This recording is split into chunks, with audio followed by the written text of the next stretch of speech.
Hello and welcome to the shop. I'm Jared and this is the Questionable Garage, and today we are going German.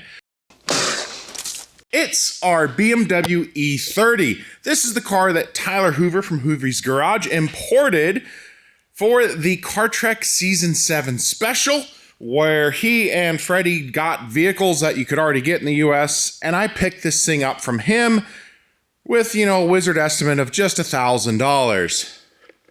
And then many thousands of dollars later, we fixed all of the problems that it had, made some improvements, and then I did some upgrades to get it ready for drifting, because the E30 is a very good chassis to go drifting, and I wanted to. I had a lot of fun going to Drift University, Taylor Hull's drifting school, and wanted my own car. But we have not had the best of relationships as BMW and I. We've gone through 3 different power steering pumps, 4 different power steering racks. It's caught on fire a couple times because of the power steering problems. It just keeps blowing power steering racks. And let me tell you, if you're trying to drift with a big angle kit on a car without power steering, it's quite a handful.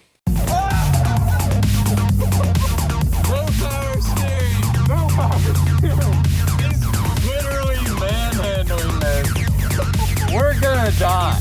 It is the ultimate upper body workout. But I think I might have finally found a potential culprit. Now, if you're not familiar what makes this E30 so special, it's that right there. The V8 out of a 540i slammed in there, it barely fits, your brake booster gets relocated, and it makes all the right noises, has all the right power, and is a whole lot of fun. But that's where I'm thinking maybe I finally found what our problem is. You see, this era of engine and chassis had a steering box, not a steering rack. The E30s that I have are steering rack cars. While I could not find anything definitive on the BMW side of things, traditionally, flow requirements and pressure requirements for a power steering box versus a power steering rack are drastically different. So all I can come up with is when you're sitting at 6,800 RPM, spinning that power steering pump there, doing drifty boy things, we're overpressurizing and blowing out seals. That's the best I can come up with. So we do hopefully finally have the solution for it if I can figure out how to fit it in there. Because there's not a whole lot of room. Your brake booster that is normally here lives up here. This will be going away, so maybe it'll fit. I don't know. It's a really tight engine bay, but we're going to get this thing picked up. We are going to get another new steering rack in this thing, and then I'm going to show you what we're doing for the steering pump that might just finally permanently solve our issue.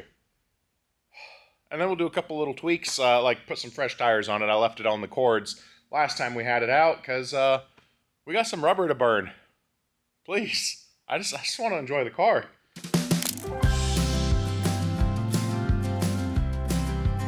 Today's sponsor, Skylight, offers a digital picture frame that I absolutely fell in love with. I was thrilled when I looked into what Skylight has to offer. Now, Skylight comes in 10 and 15-inch options, and if you have a little bit more design cues than I do, you can get the picture frame in black, white, silver, poppy, and gold to match just about any room's decor. And it's a high quality picture frame. It looks like it belongs on the wall, and it includes all the hardware to actually mount it on the wall wherever you want. But what really sets it apart to me is how easy it is to share all of your memories when you're out on the road, your family is scattered across the country. You gift this to your mom, to your grandmother, anyone you want to be able to bring with you. And while you're out on all your adventures, you can easily add pictures to the picture frame via the app or a personalized email address, and they will load onto the Skylight frame anywhere in the world as long as it's connected to Wi-Fi, so you're able to bring those family members with you anywhere you go.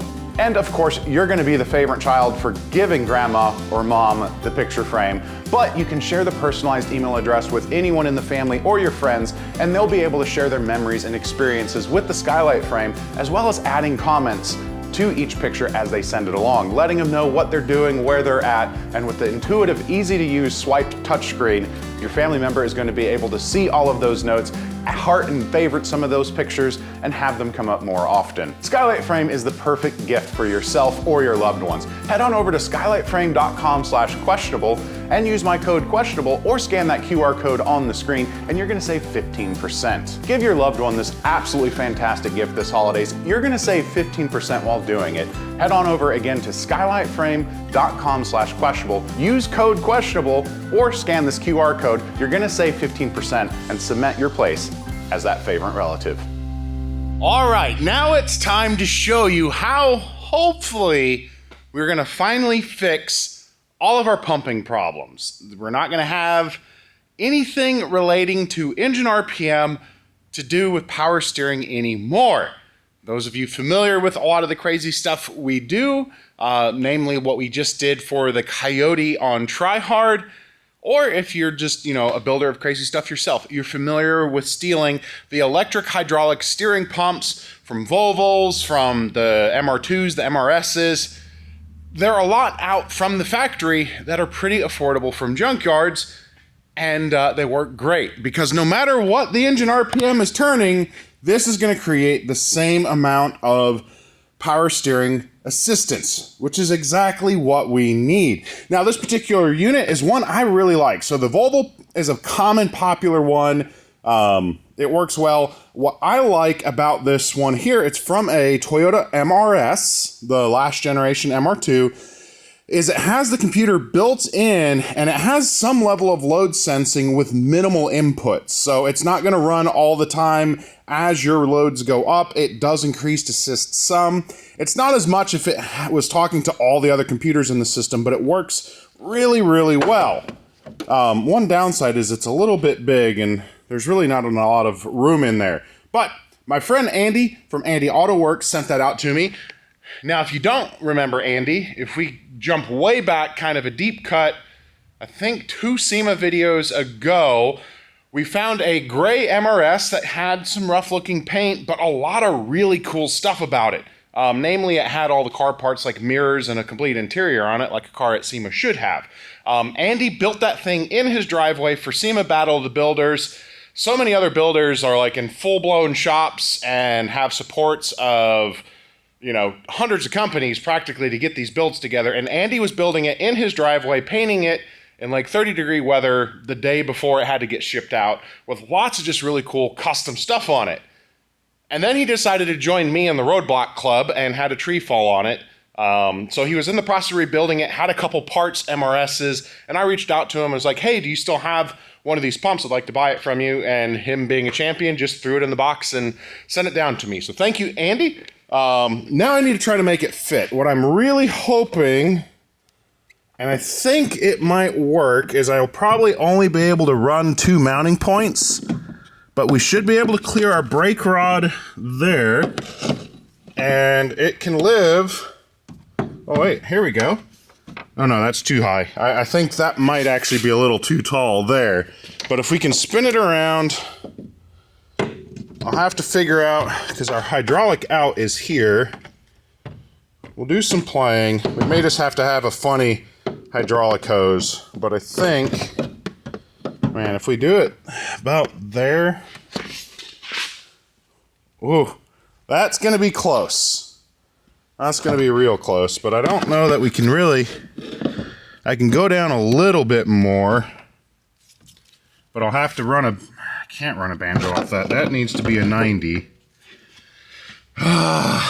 Why do you have to be so small, engine bay? Why do you have to have brake booster there? I could mount it there. I mean, I guess maybe in theory there's some room. It'll be interesting hydraulic lines, but can I make it any better over here? Huh. Well, I'm going to try to play and come up with an idea of where to put that thing, and I'll pick it up once I come up with the idea, and we'll start building some brackets. Well, that went a little easier than I thought. I'm just going to have to open that hole up a little bit. We will drop it in there. We're going to clear everything we need to for steering there. I will eliminate that and just get a small cone filter to live here. how small once that drops in. I'll have to cut a little bit of a notch for the wiring there, but that works out better. It's going to be a shorter high voltage lead from our battery to the pump. So, yeah, you know, sometimes it's not as bad as you think. Like, that hole's already almost the perfect size. It just is a little, I mean, I could probably slam it in there. So, Toyota's going to fix it. I believe in it. I believe the Toyota is finally going to be the answer to our power steering woes on our BMW. This will be the greatest Toyota BMW partnership since the Supra.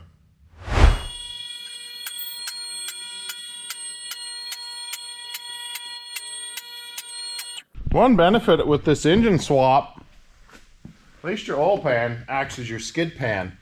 You know, when you're going drifting and off-roading unintentionally a whole lot, you want something to protect your oil pan.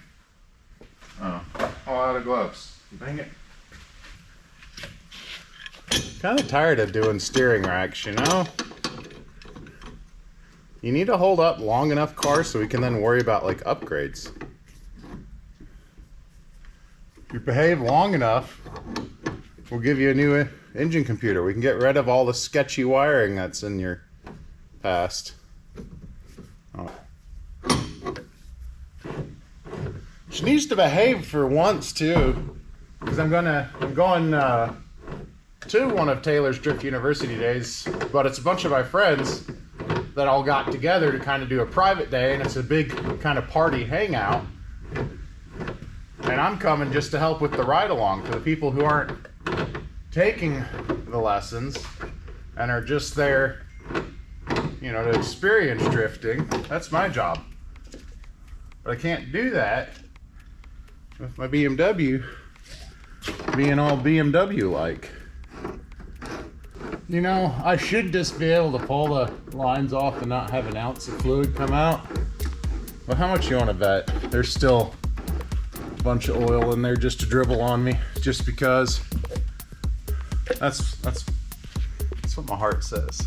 Should be dry, but it won't be somehow. You guys have those relationships with your cars? You love them, but equally hate them? That's not okay. So that's one thing that you've just been fighting a ton on your project lately. That no matter what you do, it's just wrong. Like, I instinctively grabbed a 12 again instead of a 13. For me, it's really just been time. All the road trip, surgery recovery. Now we're back in the shop making progress. I'm looking forward to the next step on our probe. We're going to work on getting the windows to work, so that way we can then give it a really good wash. I just want to detail it so, you know, when we're working on it, it's not all gross. There's just not enough room for hands.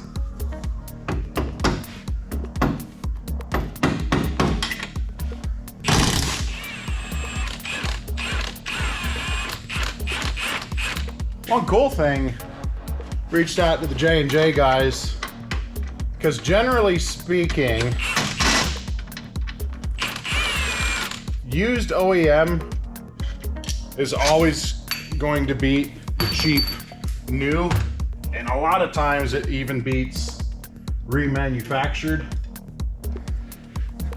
So I asked them what they had, and they had the super quick ratio Z3 rack or Z4 rack, I can't remember exactly. Listen, I'm just BMW curious. But the rack everyone wants, the quick ratio. And what that means is it's less turns to max out left and right. Really desirable road racing, not necessarily quite as needed in drifting, but it's still nice to be able to swing left to right really quick. So it wasn't the rack seal that blew out. It was the internal seal that blew out and the hose blew off. Fun. Aren't cars fun? Come on. Woo. Yeah. That's a different... I have not seen that before. The tube broke and blew out. Huh. Now, normally when you're doing a steering rack, you need to make sure your clock springs and everything are set exactly right, but we don't have any of that stuff. I'm still really curious about that rack failure. It's boggling my mind. I've never seen a hardline just snap like that. But yeah, make sure your clock spring is centered, nothing of that turned or shifted or did weird things, but we have no clock spring. And our steering wheel center, we can just pretty much do however and whenever we want. You know, race car things. So we just make sure this lines up so it's easy to put our bolt back in. This one actually just fits better all around. It's kind of nice. So if I keep drifting, I mean, I really have enjoyed it a lot so far. Do you guys think I should build a particular chassis for it? I've really enjoyed the E30. It's just really small. And if I try to get competitive and need to put a cage in, the E30 gets a lot smaller. Could become slightly problematic, you know, unfortunately. Come on, Phil. Really? You gonna make me? Okay. He wants the pliers. I love the look of E36s. Might have actually access. This might piss some of the BMW people off. A M3. Build a competition car out of a real M3 E36, you know?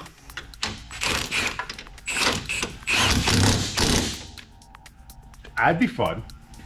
But you still kind of run into the problem is that it's not the biggest of cars. Oh. Biggest thing is I would love a chassis that's got a lot of support for it so you don't have to like invent the wheel. Let someone else be a pioneer, you know?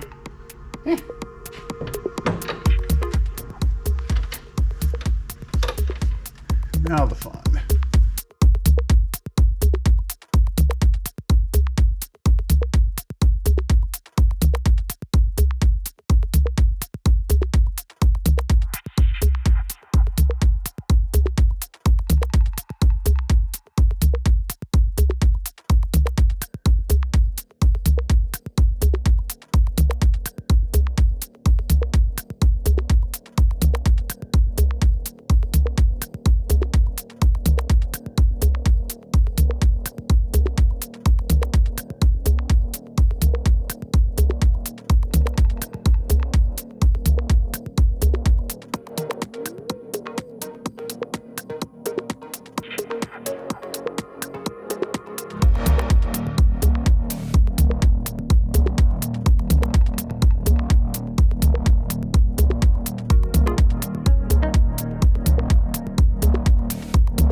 Well, all right, let's get you caught up to the next step. And I'm realizing my whole idea of these quick rapid fire 2-day episodes, just nothing works for 2 days. And I want to give you guys a little bit more than just whatever happens. So we're almost just doing normal videos. But the good news is It is on the ground.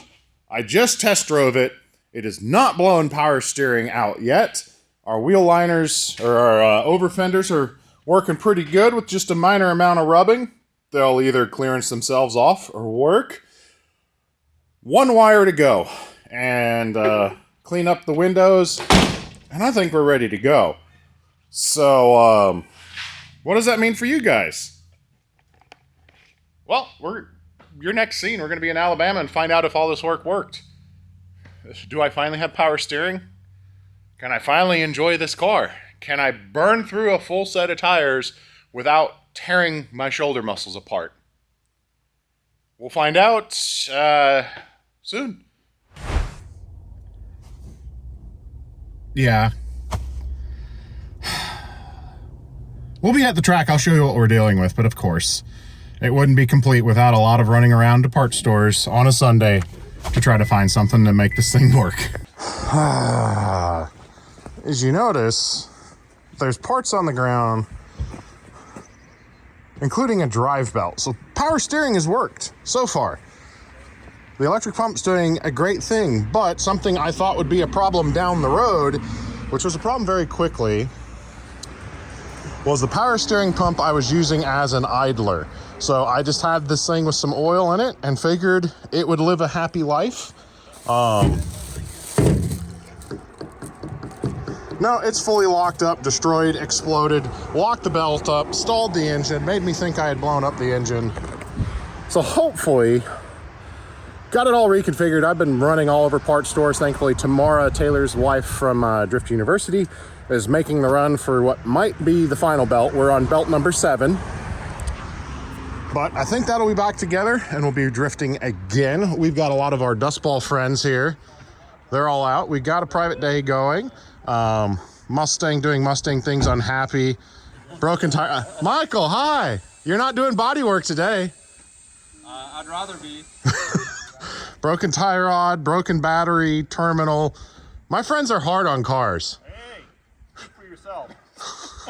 Well, actually, Henry, you haven't broken one yet. I have not broken one yet. The day is young. Day is young. You have a rental car. I'm waiting for you to fix the BMW so I can break it. I don't know if you can reach the pedals. The seat doesn't move. Yeah, if you look, I don't. That's my position. So we'll get the belt back. Hopefully we'll get it back running. I'm getting used to the Nittos up front. It's a mismatch of tires, but it's fun. It's felt really good. I didn't even have the camera running because I was just kind of doing, 4-lap, 5-lap warm-up and broke it. So I'll be smart and make sure I have the camera going for this next round. So if I break it or whatever, it's on camera and we'll go drifting. Let's just drift things. You break it, you smile while you fix it. Right, Michael? Yes. Whatever you said, yes. Smile while you're fixing it. There's no pain involved at all. I'm having fun. Drift life.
don't think I've ever been happier to have a muddy car because we just hot lapped, what, like 6 laps, right, Michael? It was at least 6. And no issues other than me overdriving it and doing off-road a couple times, but we were getting close to linking the track and... You were Lincoln. I mean, you got way excited. I knew you were excited when you just out of nowhere busted a 360 where no one else busts 360s. And you made it look good. Almost kept it on the track with that one too, but you know, sometimes finishing in the mud is still okay. It wasn't the pond, I was on the good side. He was on the good side. There's a little bit of mud on the track now for everyone It's been else. a drought, you know, the pond's low, so now's the time to, you know, the car works good, let's sink it in the pond. You know, that's about how it will go, but for once, we've made it through more laps ever with power steering still active, so we'll see what the rest of the day goes. I just kept pushing him. I'm like, hey man, just let's do this, and he figured it out. I didn't do anything. You just got to keep Jared's brain moving, and he'll come up with something that'll make this piece of German engineering work, okay? It is a weird hodgepodge of parts. Oh wait, Lithuania. I think it was built in Lithuania. I can't remember. It works so good. It is.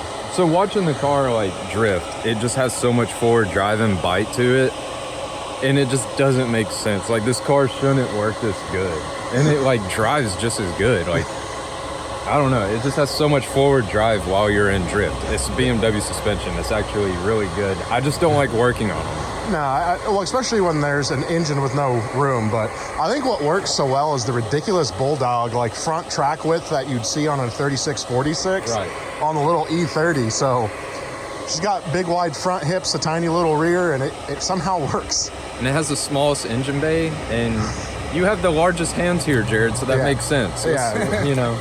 So now I'll actually set up GoPros because I was planning to do like 2 good laps with the OM in the car and just be like, hey, let's have fun. And then I just went full send. So I'll finally actually set up cameras so people can see what we're talking about. I have good footage.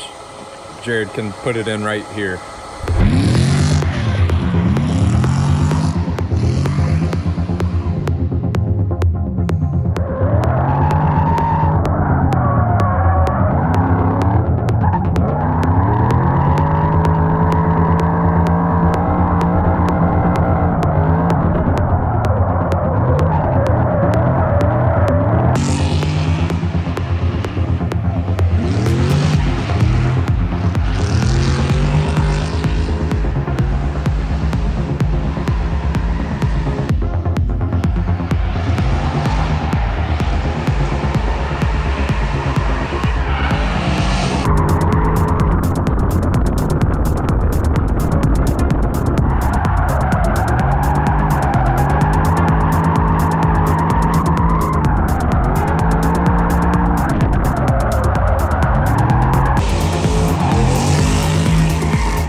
right, so we are back at the shop, and were we successful? Yes, we had a power steering pump technically fail. I'll admit that's my fault. I should have just gone ahead and come up with a new belt routing before going out there. It is something that I expected to break, just not that quickly. Beyond that, it ran all day long. So the car guys amongst us, which I'm going to guess almost all of us are, will understand why my brand new, fresh next day from the track clothes are already muddy. The car did so well it deserved a bath. That should, right there, pretty much just explain everything on its performance. I'm thrilled. Just beyond the moon at how well it works. We were able to go through. I'm not really counting that as a break. The power steering idler, that was my fault. But it was a really fun track day, student day. My friends learned a whole lot. And then part of it, they always do the tandem demos where they take everyone out. And they were kind of running low on cars. So I said, Taylor, run my car. I'm happy with it. It's working. I've gotten lots of laps. You go out and do some demos with it. And probably the proudest moment I've had of a car in a really long time is when Taylor and I were talking afterwards for a pro drifter to tell me that's probably been the most fun he's had in a drift car in a long time. Like, they got a lot of little things right when they built this thing originally. Tyler was able to drift it around for CarTrek pretty well. And then we've gone through, we're dialing in the suspension, we're dialing in the power steering. I'm still torn. Do we fully gut the interior? Do I cage this car? I know from experience, this and an E30 with a cage is not the best fit. Do we build a bigger car and just keep this the fun, thrashing around car? I was able to enjoy the car the entire day. Went through a set of tires, learned how to drive on different quality of tires. The Nittos versus the Aceleras, way better tire. I'm curious to try a couple other brands and stuff because the Nittos on the grip side of things with the Duster weren't the best performing, but these did do really well drifting. Also, I need to come up with a name for it. I don't know. Should we go with, I don't know how you pronounce it, but let's come on up here to, there. Should we call it the middle bottom thing? BMW has definitely earned itself a name. We'll come up with one soon. I appreciate you guys, as always, hanging out, as I do very questionable things and have a whole lot of fun doing it. I know I was trying to get a whole lot more out. We're going to be ramping up on some simpler things. It's just, for some reason, every simple thing I think we're doing turns into a whole lot more. Turns out when you're doing questionable car things with questionable cars, it can be a little unpredictable. But once again, thank you to Skylight for sponsoring this episode. Really, absolutely love that picture frame. When they reached out to me, I had no problems working with them because I think it's a really cool product. And I work really hard to only ever work with companies I personally will use. So that way, hopefully you feel a little less like I'm just selling you stuff. It's things I like. So I think you guys would like it too. But I'm Jared, reminding you guys to always make questionable choices. And remember, questionable choices aren't stupid ones. We'll see you.